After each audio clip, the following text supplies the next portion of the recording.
So, how's everyone doing? It's your girls Jen and Jazz, and we're back in the house to bring you another episode of Roundtable Discussions. We'd like to welcome you all. Yes. So glad you could join us tonight.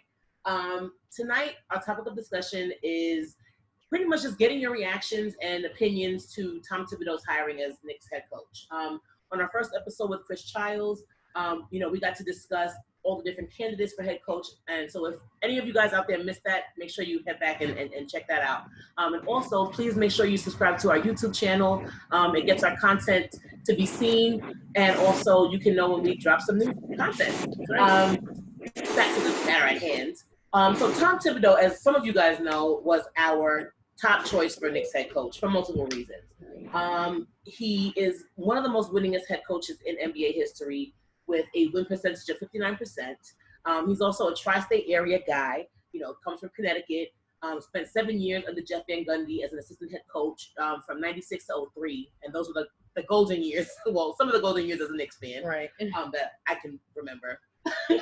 And so we feel like he's definitely prepared to deal with NYC, the beast that NYC is, from the media to the fans, because we know we're not easy, right. But it hasn't been easy for us either.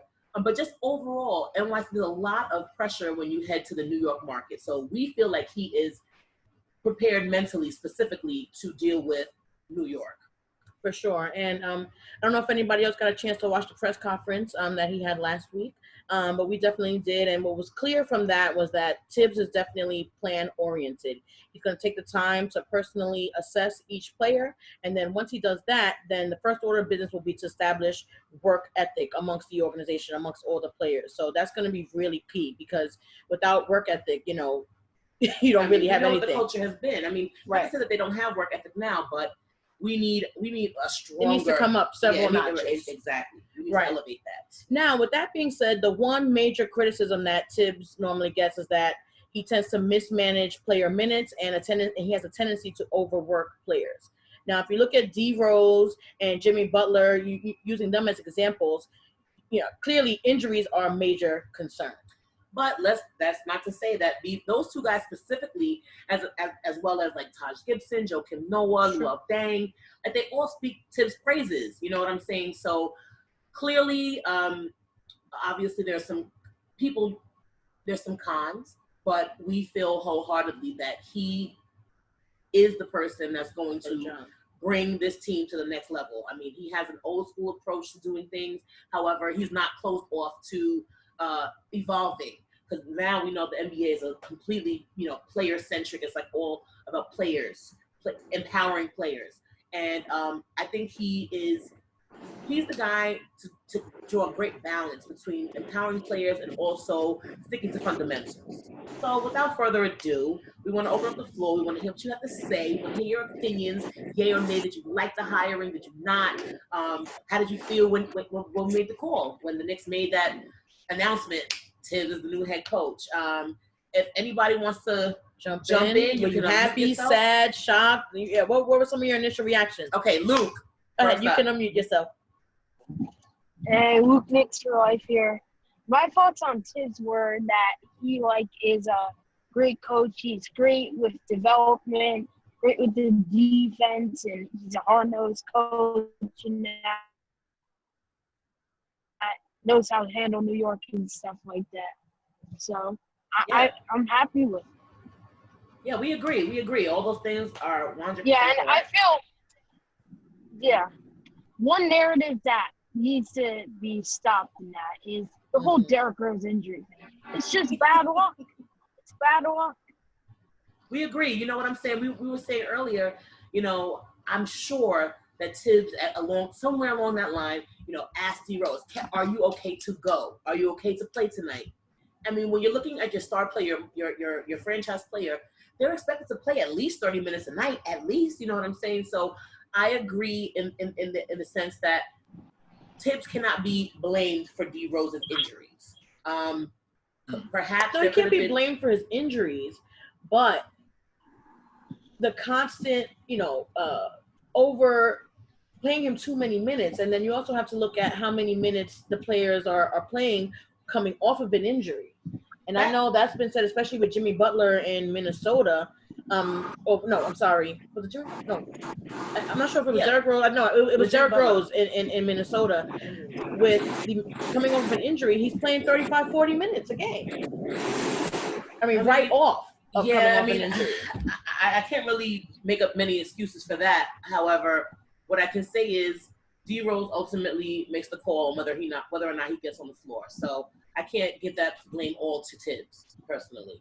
But does anybody else want to chime in there? Jimmy, I know you I'll had chime something in. to say. Yeah, Okay. go ahead.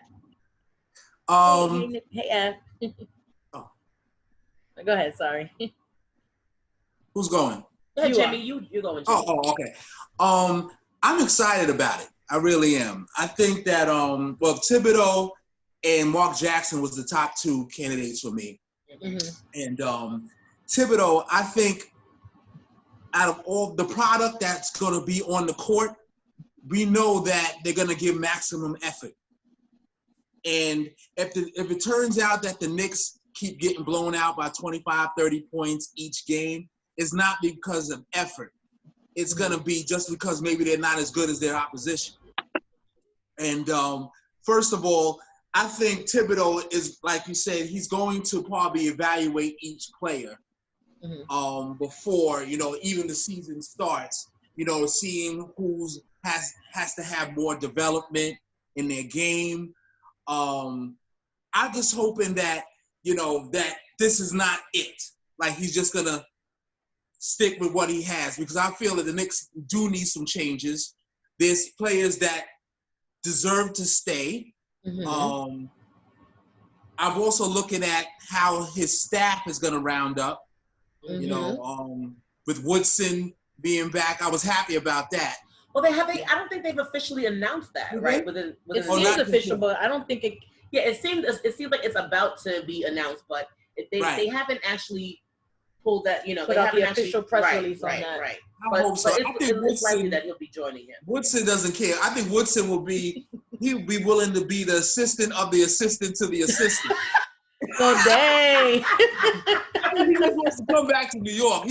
I think that's a good thing. But I'm really excited. I think he can bring that winning attitude. His track record speaks for itself. Absolutely. And it's been a while since we had someone like this. So I'm excited. I think it's just up from here. It has to be. Yeah. It can't get. Well, I mean, I guess it could get worse. Right. But it can't really get worse. I'd like to think that it can't get worse. You know what I'm saying? It does look like at least we're going. Let's just not stay down there. Let's move up. Right. Absolutely. Anybody else want to chime in right now? Initial reactions to Tibbs hiring? Yeah, you can just unmute yourself. All right, G, then Darius. You can unmute. Yeah, you'll unmute yourself when you talk.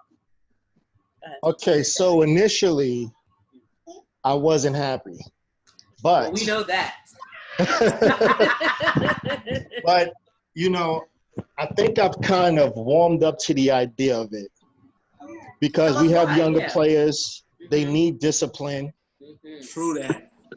Because there's stories I've heard about the players, because I be within the confines of the building, so there's some stuff that I know. Right. I can't really talk about, but a lot of those players need discipline. So I guess that's where Tibbs comes in. Also, after watching the press conference, the fact that Tibbs was able to get away from the game a little bit, could refresh his mind, maybe come up with some other ideas. Yeah. To how to get this franchise back on track, because you got to start somewhere. You have to start somewhere. Absolutely. How much worse can it get? That's exactly back to Jimmy's point. How much worse can it get? And he brings great work ethic. Like a lot of the players that have played under him, they have great work ethic, and they also have accountability. Like they're not on the court, making excuses. Everybody knows their role, and being mediocre is not an option under Tibbs. It's just not. Darius, what do you have to add? What's going on, everybody? I know that it's been a while since we all been together and have a nice little chat together. Oh yeah, just talking Knicks. But my top two candidates for head coach was either Tom Thibodeau or or Mike Woodson. Like those are my two. Okay. And with this Tom Thibodeau hiring, it brings back something that the Knicks desperately need, and that's defense. Yes. Like that's the main thing that the Knicks really need. And not only that, to also bring in Mike Woodson, now you have not one but two defensive-minded coaches. So hopefully this move works out and just bring back what the Knicks desperately need is defense. Yes. And not only that, we need players that's going to space the floor. Like, of course, we're all not happy with the player Julius Randle, how he's constantly going into the paint, going into double teams, triple Spin teams, move. not passing the Right, we know ball how out. you spin And when he in the does, the paint. crazy part is, and I was looking at his stats, he averages 3 turnovers a game. 3 turnovers a game. That's something that I would not tolerate. It's something that I would not tolerate. But still, I like this. I like this Tom Thibodeau move. It's definitely a great move. I really hope that, and also free agency, the Knicks can focus on getting those stretch 4, stretch 5 players. We could desperately need that someone's going to face for RJ. But yeah, hopefully this it pans out, and we'll see what happens from here. Absolutely, yeah. That's a great point that you bring up though about the defense because Tom Thibodeau is known for his defense. That's right. That's one of the reasons why Jeff Van Gundy brought him in as assistant coach. However, he's also known for being able to innovate offensive sets as well. So Tibbs is kind of like that sleeper that he's known for something, but he also has a skill that'll come in super handy, and because we need offensive and defensive help. So I think Tibbs will be great for that. I mean, Jeff Van Gundy, who's our favorite Knicks coach, speaks his praises highly. So I definitely think that he'll add a huge defensive improvement to the team as well as offensively as well. Ab, you wanted to jump in? Hey, ladies, I told you I'd be here, wouldn't I? You did. I'm Oh here my with the team and God! everything. Wow. Amazing. We're so glad to have you. Thank you. The hiring of Coach Thibodeau obviously brings joy to my life here. It's something that I was mentioning, for a long time. You got to get this guy. He's a proven winner. He knows what he's doing in this league. Is a no nonsense kind of guy, and frankly, the Knicks need a swift kick in the rear end. They do. Mm-hmm. Yeah. As an organization, as a franchise, as a team, and a whole set of basketball operations, they absolutely needed it. When I heard about Mike Woodson as well, it also brought some joy to my life. It brought me into a huge smile. But then I had to sit there and question something. Mm-hmm. What in the world are the Knicks going to do with Mike Woodson? Because in all honesty, Mike Woodson, we all know, had 3 interviews with the New York Knicks to apply for the head coaching job. He's already held this position the last time the Knicks were relevant. Right. And so far they haven't announced what exactly his role is, but I know a lot of people are speculating he'll be like an associate head coach. Yeah. So the good part about it is like it's been said, he is a defensive-minded coach, and he was just working under Todd Rivers. He's worked under Jeff Van Gundy. He's worked, with a lot of today's players, and understands certain nuances, certain things about today's every NBA player. So he can utilize a lot of that experience and tools, as Steve alluded to on our show last night. Because I raised the same question. Because is this like a backup to a backup kind of deal?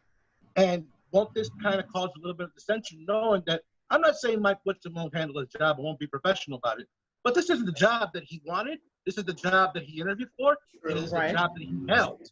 And it's hard to argue that if it wasn't for Phil Jackson and if it wasn't for the fact that they didn't hire his coaching staff this final year that he was here, that he'd probably still be the head coach now.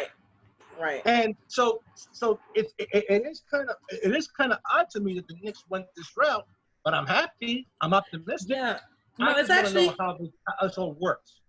Yeah, no, I'm actually glad that you brought that up because I believe I saw a report that when that Fizz actually wanted to bring Woodson in as an assistant coach, but being that he was so close, it was just too close to when he was the head coach that that management decided it would be a distraction. So now that same thing is going to come into play again because, like you said, he did interview for the head coach position. Right. 3 times. Yeah. Right. I mean, I honestly think that if Mike Woodson is even still considering even an assistant coaching position on the Knicks, that it's clear that he really wants to be a part of this organization. And that says something to me, That's and true. so if you're willing to now, I guess, be demoted, that's not really a kind way of putting it. It's a lateral move because you exactly on the Doc Rivers. Exactly. Right. So when he is now. Exactly. So it's right. It's not really a demotion.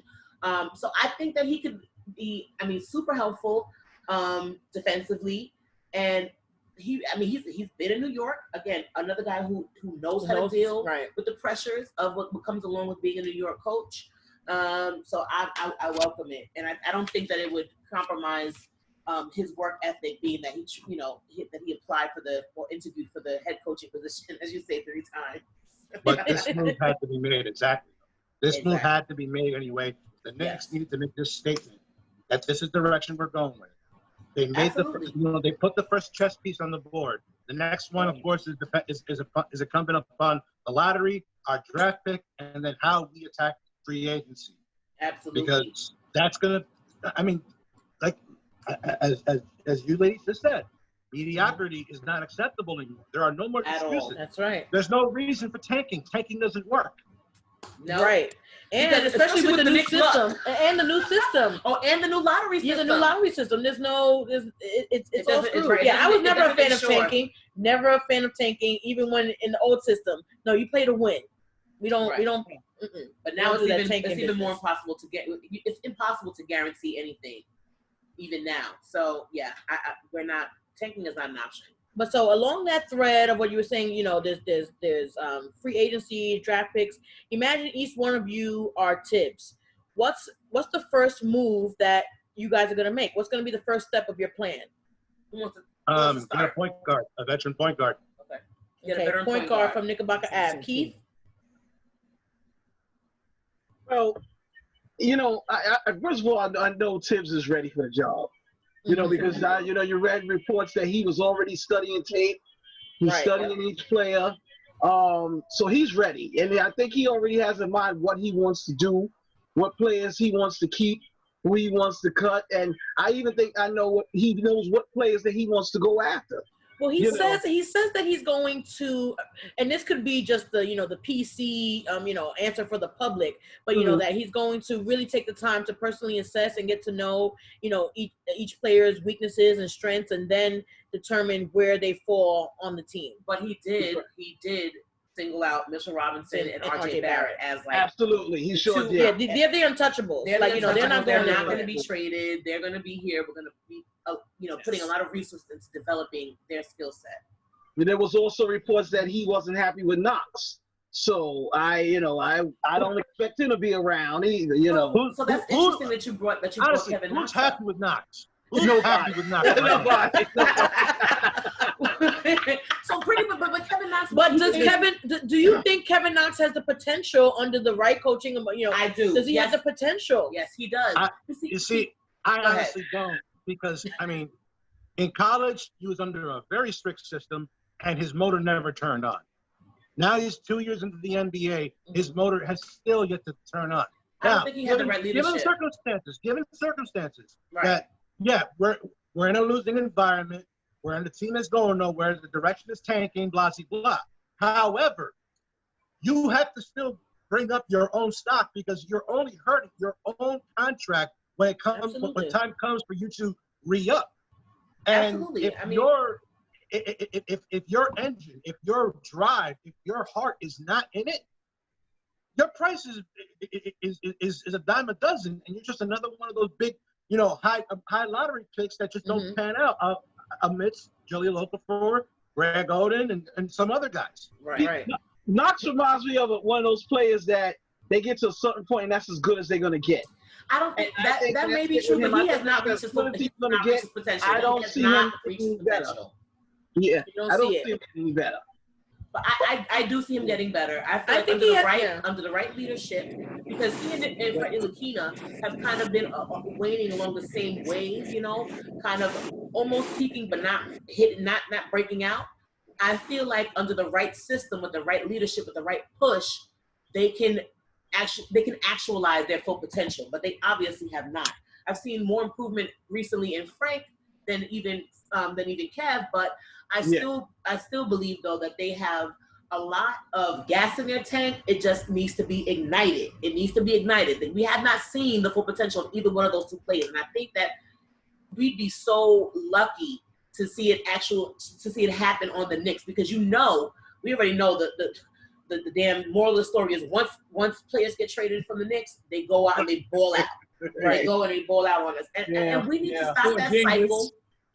Exactly, to stop that cycle and develop, not give up 2-3 years. I mean, granted, we can't wait forever. So I think but I was gonna say, we can't wait forever. We can't wait forever. But it is the environment that plays a huge factor in this, because for Kevin Knox, he's played already under two or three different coaches. You know, for Frank Ntilikina, he's been with 4 now. Exactly. So I mean, we may as fans and the organization as the organization that they are, may have to just come to terms and accept that they're damaged. You know, the bad habits and the directions are already set, and there's nothing that Tom Thibodeau, nor Mike Woodson, nor anyone can really get it out of them. Not even the great Greg Popovich can get it out of them. Oh, please. No, I don't think you can say that. I wouldn't go as far as that. I mean, they definitely, like you said, they've dealt with several head coaches.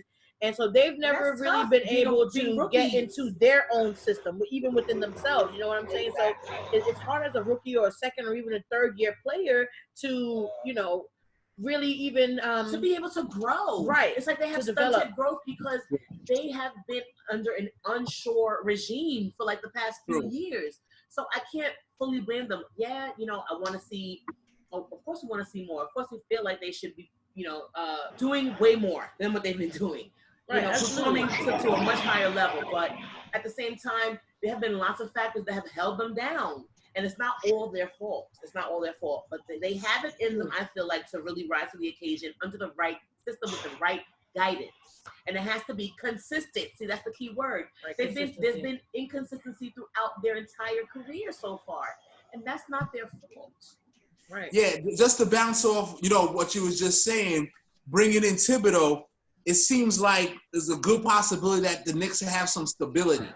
You know what I mean? They're all over the place. You know, they hired this coach got fired, this coach here. So it is also, you know, there's no stability at the coaching position, but at the same time, there's no stability with the players. Because the players have to be playing with different coaches, and you know, and it's hard for them to develop their game properly. Right. No, exactly. Absolutely. Now, you know, with Tibbs, you know, he can bring that stability and keep it concrete where, all right, this is what it's going to be. You know what I mean? Yeah, Doesn't work. Tibbs is, you know, he's one of those hard-nosed coaches, and the players, they better, you know, get on board or they're going to be shipped out. Like, you know, I mean, that's just what it is. I think, you know, either they're going to embrace his coaching, you know, methodologies, or, you know, it's not going to work, because you can't, you know, be halfway in with Tibbs. Like, you know, you either embrace it and you go all in, or you're going to end up falling off. Also, just wanted to remind everyone to mute yourself if you're not speaking, please. Thank you. Hey, Eric, glad you could make it. Yes. So I got a question for the group. So okay. What do you think is the first trade we're going to make? Because I really do feel like they're going to make one. I mean, it's possible that it could be Kev. I mean, I think, okay, so Kevin, Mitchell Robinson and RJ Barrett are off the table. They are off the table. They are. If you talk about pieces that are on the trading block, that are on the table, it's definitely, you know, Kevin Knox. I would even say I would keep Frank Ntilikina because of his defense, and I think under Tibbs, he would thrive in that system. I really like DSJ, but last season or this season, it wasn't the season for him. He had a lot of personal things going on, and it never seemed like his head really got in the game. But I still have faith in his skill set. He's super athletic, and he has the talent. I think with the right coach, he could be focused. So he wouldn't be on the trading block for me. But definitely, for me, it's Kevin Knox. What about Julius Randle? Knox. And Julius Randle, I think, even though I think under the right system he can be a good role player, but he's not a marquee player. He's not like, one of the I understand what you're saying. I do feel though that he can literally blend in with almost any system. He's just a solid tried professional. Like, he comes in, he does what he has to do. Mm-hmm. Of course, there's aspects of his game that we don't like, as going, that being in the paint and that spin move, we could all see that leave his repertoire. Okay, I think I speak for everybody. But Julius Randle is a hard worker, and I think that even though he's provided, he's been actually the main source of offense for us for this season. Mm-hmm. And last, I do think that he would be a valuable trading piece only because he has been consistent. And he has been on several teams, so I don't think does he have loyalty to any one team? I don't know, but he's solid, and I think he'd be valuable, as well as, sad to say, I'd like to see him develop here, but Kevin Knox would also probably be thrown into a trade because he's young and had a lot of potential. Yeah. What about everybody else? Who would be the first player to go? I would say Knox. But I won't be surprised if they throw Frank in there too. I wouldn't be surprised. You can't be surprised by anything these days. They're young. Yeah, you said they're young. They have an upside to them. Maybe that's a team that would be attracted to. Right. Agreed. All right, Keith, who would be your first player to go? Knox. Darius. Can you mute yourself if you're not speaking, please? Thank you. Yes, mine would definitely be Julius because we need people that start to space the floor. Julius, he has to go. I've seen enough for turnovers already. Av, who gotta go? Kevin Knox. Kevin Knox is my first to go. Right after him is Neely. All right, Eric, who's your player that if you were Tibbs, you'd be looking to move? Can you hear me? Yes, we can hear you. Okay. I think the player that would be most likely be moved. I'm gonna say Dennis Smith Jr. That's actually really accurate, I think. Yeah. Because I think Kevin Knox. Oh, he already requested a trade, so why not? Yeah, he requested a trade, so I think he's Hold up. You requested a trade? Remember last year? Yeah, last year. Yeah, that was during the season. During the season. The trade. Yeah. Yeah. From the Knicks? Ladies. This is Hold on. Let me put you down on some game here real quick. Yeah, put me on. All right. Dennis Smith Jr. coming into last season was so literally offended that he was not named the starting point guard. Hold on. I have to stop you. Hold on 1 second. Av. I need everybody who's not speaking to please put yourself on mute. There's a lot of background noise, just in case. It might be coming from your side, Av, but I just can't hear you properly. So, okay. There we go. So Dennis Smith Jr. has been pretty much offended ever since Fizdale didn't automatically name him the starting point guard coming into the season. So all these injuries, all these family incidences. No, those are real. Those are real. No. Okay. Whatever. All these situations that have happened along with his poor performance, he's already under the impression that he wants out of the Knicks. He wants to go a place where there's some stability, where there's where he'll guarantee get playing time, and he can also compete for a playoff spot, because he figures he's the best player on the team considering his campaign 2 years ago coming into this season, that he should automatically be the starting point guard. However, you got Alfred Payton, you threw Ntilikina at the point, you threw RJ at the point. All these other guys excelled at the point in ways that Dennis Smith Jr. did not. because Dennis Smith Jr. is a turnover machine. He's very explosive offensively, but he is a turnover machine. So he did request a trade, but it's being kept so quietly right now because there's really not a lot of trade value for Dennis Smith Jr. He's pretty much he's almost like a damaged goods kind of deal. I think it's too early in his career to label him as that. He's so talented. He's super talented. He's super athletic. I mean, I think to say, I didn't hear that he requested a trade, but let's say, even if he did, he was disappointed. But not to say that he can't, get his head in the game. You know what I'm saying? Right. When you have challenges and when you have multiple players at a position, it does force you to either, step up. You have to push yourself because the competition is steep, or you will fall off. So this season was definitely. It was not his best. It was not his best season, and obviously. But in the same respect, if you have to forget, where Dennis Smith Jr. came from and why he was so eager to leave the Mavericks once Luka Doncic came over and he knew that he didn't have the starting job anymore. He wanted to come to the Knicks because he knew he was going to be the starting point guard coming off the bat. When the new season came around, I'm sorry, but Dennis Smith Jr. is a little bit of a prima donna.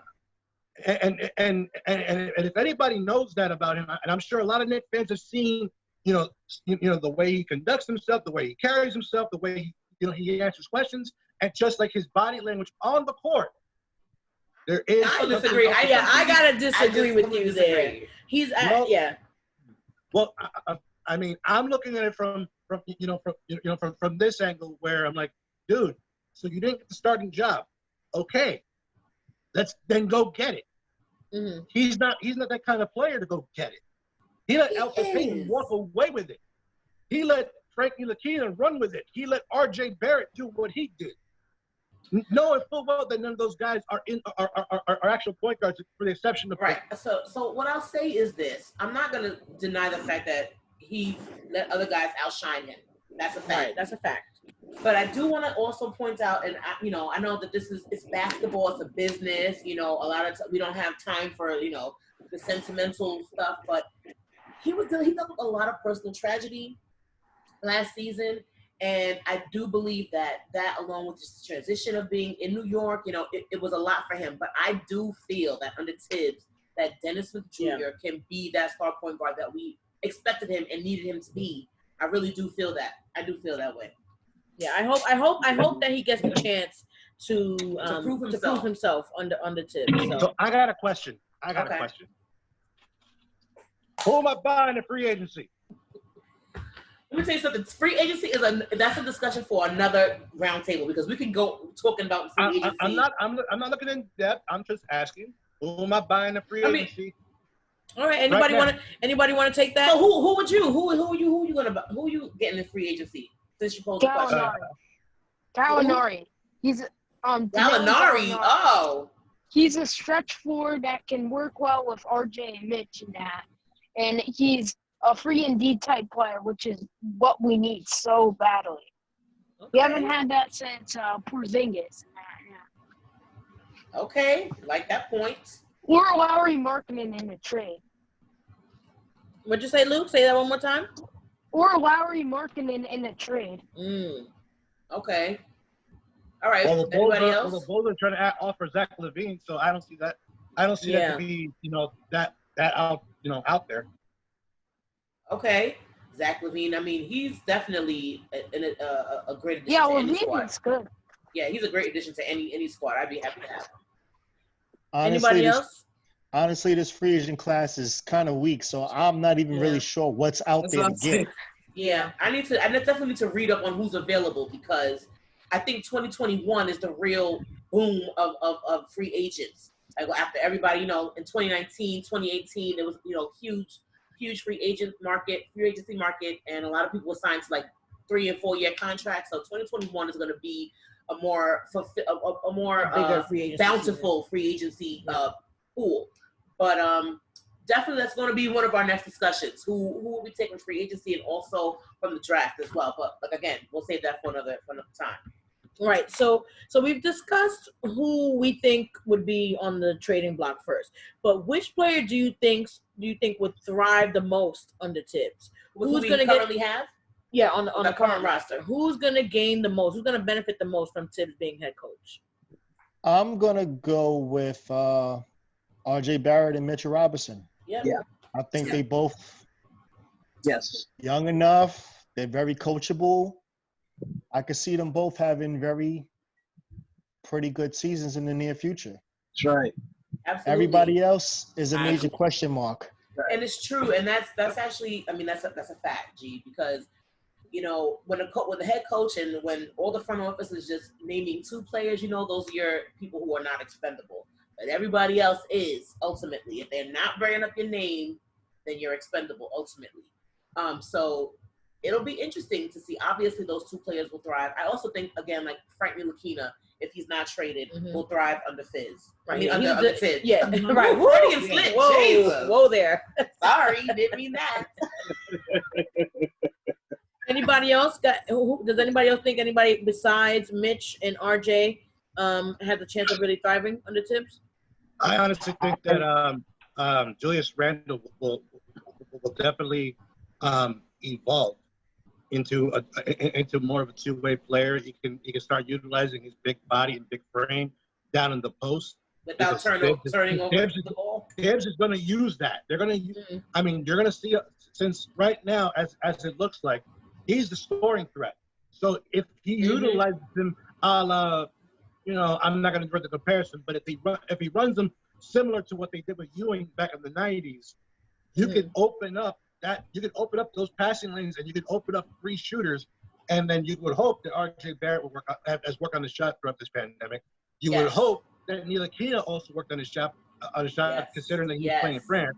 You would think that if Dennis Smith Jr. is still here, he would have worked on his shot. And since Dennis Smith is explosive enough, so is R.J. Barrett. They can cut from exactly, and they can cut in and then open up more passing lanes just with their ability alone.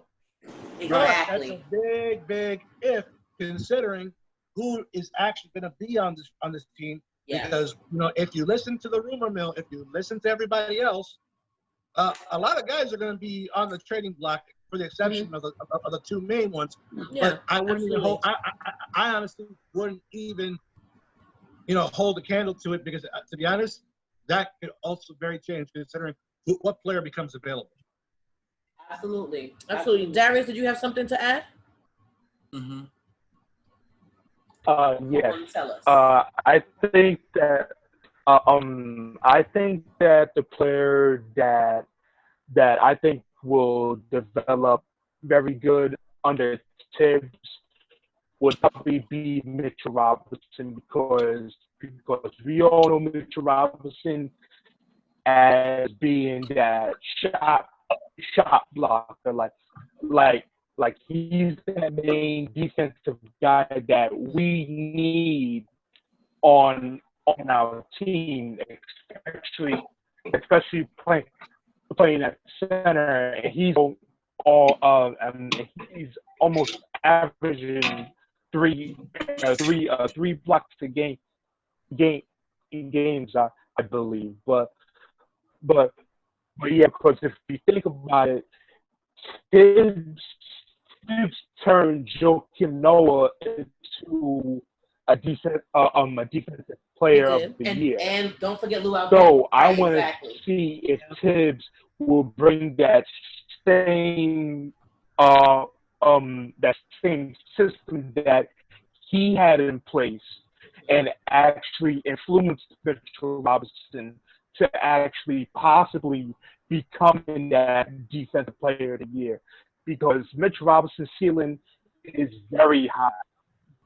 Absolutely. I agree with that. Yeah, but I believe that Mitchell Robinson can definitely thrive in a system that Thibodeau will be running there. But you know, I'm really excited to see what he can do on the tips. You are too. Yeah, agree. Luke, you have something to say? That was my whole take on that. Yeah. Thank you for that, Darius. Yeah, I feel that Knox, I kind of have given up on him. He just shows no effort. He's so lousy. It looks like he's sweeping on the court sometimes. I think he got to go, and I don't think Tibbs is gonna mess with a guy like that. And he's not improving. I knew I liked this kid. I like some people that I have hope, like Frank. Like I know he's a great defender, great lockdown defender. Could definitely be something. I actually see him as like maybe like a Tony Allen, Alfred Payton type person. Yeah. Hey, But Luke. Knox. Boy knows his game. Hey, he sure does. That's one thing about Luke. He's here for a reason, okay? Yeah, I am. Yeah. But I just don't feel. I just don't feel Knox is a great player in that. And also going back to the tip stuff earlier, I feel that it's also unfair criticism. Like Tibbs is also he adjusted to the modern game. He's an okay offensive coach. He's proven. He is a basketball junkie. Yes. And he's turned a team like Minnesota that is like when you look at they were even in a longer suffering stage than us. They were like out of a 13-year playoff drought and got them to the playoffs. And got them better. And got Carl Anthony Towns better and got like all these players to get them. Luke, I want to ask you. So, what do you think about Wiggins under Thibodeau, who seemed to Wiggins do worse? is just soft. Wiggins is soft. And also, like people think, I understand that Tibbs had some critical things in Minnesota. Yeah. It's just he was a GM. He had a bigger role. And also I've been hearing also this rumor, like, oh, he's gonna be like the next Phil Jackson. Phil Jackson wasn't even in his position, like his good position. Exactly. Phil Jackson is a coach, not a general manager. Or president of basketball operations or any of that. Doesn't mean that he won 11 rings as a coach. Doesn't mean he's going to win 11 rings as a general manager. Fact. Clearly. We were the guinea pig and we saw how that ended up. Exactly. That's true. Yeah. You know something, piggybacking off Phil, right? He wanted to trade Porzingis for Jason Tatum. Hey, he Just think how we had done that. I mean, I know. Yeah, that would have been beautiful. In hindsight, damn. I know. Oh, man. Tatum? No, oh, man. No, that KP trade was so bad. I mean, it was bad, but I don't think we could have done anything to prevent it because KP wanted out, and when a player wants out of his caliber, they get out. You know what I'm saying? So it's kind of like you have to, but it was definitely it didn't work out for us exactly on that end. I mean, it didn't really actualize some wins, and that's really what it boils down to. We want a winning damn record. We want to get a damn chip. That's right. Yeah. You know. And I love the SJ and all that, but it so far it has not been in our favor. Go ahead, G. There's still time to rectify that trade. I agree. It's only been 1 year. There is still time to rectify that trade. We still got the draft but the picks. Still got the cap space. Dallas is winning in that, and they're the picks are going to be late in the lottery, and we signed Julius Randle, and Julius Randle, to be honest, he was a little bit of a disaster for us. He is a black hole on offense. He just he spins the ball around, and every single time I watch it, it's unwatchable. I can't look at it. Yeah. I mean, I definitely share your sentiments that that's been moved down by the whole, and especially in the clutch, last minute in the fourth quarter. It's just terrible but he has been he's been one of our only main sources of offense. You know what? The KP trade. Yeah, but sorry. Go ahead, G. Okay, wait. Getting back to the KP trade. If you look at the KP trade now, it told me one thing: that KP was never a 1. He's a 2. Mm-hmm. He would have never made it in New York as a 1. No. Because if you don't have Luka Doncic, what would he be? I mean, and let me tell you something. Exactly. All right, Luke, what do you have to say? And then add. just to add on to that, Yeah. I don't know about what he can be, because he clearly was a 22-point a game all-star in New York, and we won some games. Remember, don't forget about that early 2017 to 2018 start of the season. Those were definitely some of the most memorable times I've ever had as a fan. In that, like, you gotta give credit where credit's due, but like, he's definitely not the number one, but like, that doesn't mean you're gonna trade him in that. No, it doesn't mean that. Yeah. Yeah, I mean, KP like, was he could have been number two to KD or Kyrie or something like that. Yeah. Yeah. I mean, KP, we're not gonna diminish his skill set. I mean, KP was he was great. You know what I'm saying? Like he posed a threat inside the paint and outside. You know what I'm saying? KP had a great skill set, but he also didn't actualize to the full potential. Obviously, it was still early on in his career. Well, and and then he was injured for a whole season, and then requested a trade. Right, exactly. So, I mean, KP's water under the bridge as far as I'm concerned. I don't need to spend more time talking about him. Right. But, Ab, did you have something to add to that or to anything? Because we're going to get ready to wrap up. KP, good riddance. That's all I got to say. Congrats. Bye, Felicia. Bye, Felicia. And on that note, we're going to conclude the Tibbs conversation, the Tibbs reaction conversation tonight. We want to thank you all for joining us. Yes. Please remember to subscribe to our YouTube channel and leave your comments. We'd like to continue the discussion with you down in the comments. We'll be back very soon with another roundtable discussion. And in the meantime, please stay safe. Yes. And peace out. And stay well. Love Bye, y'all. guys. What happened to Family Feud? It's coming. It's coming. You don't want none of the champ. You don't want none of the champ. Yeah, we have a lot lottery party. Yeah. What lottery party? Yes, there will be. There's going to be a virtual lottery party. Yeah. We have a lot of things in the works. 2 weeks away. 2 weeks away. Yes, it is. Yes, Luke. Can't wait. I love you, Luke. Yes, we're going to be dropping Can't everything wait. soon and letting the details about that be known very soon. Yes. So, yes, just be on the lookout. And yes, we're excited. We're going to have love lots of y'all. other Thank you for virtual your events. support, your continued support. Thank you. Thank you. Love y'all. We'll see you soon. Stay safe.